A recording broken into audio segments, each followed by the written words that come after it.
का आहे याच्या तर खरं चौकशी झाली पाहिजे. निवडणूक आयोगाने यावर जर चांगल्या म्हणजे पारदर्शक पद्धतीने जर विचार केला तर डायरेक्ट नेत्यांच्या खिशातून पैसे न जाता बजेटमधून सरकारच्या तिजोरीतून पैसे देऊन मतं ओढण्याची व्यवस्थित प्रयत्न झालेला आहे.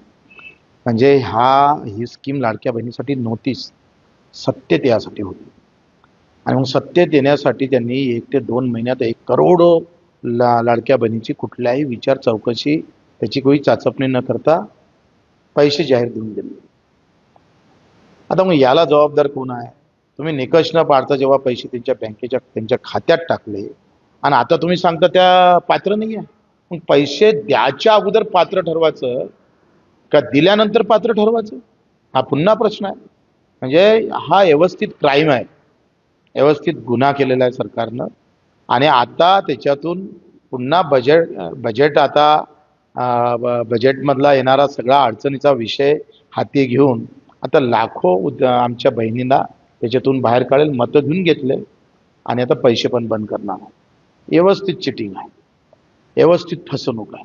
आणि ही केलेली फसवणुकीच्या विरोधात ज्या लाडक्या बहिणीचे पैसे बंद झाले त्यांनी खरं तर रस्त्यावर उतरणं गरजेचं आहे.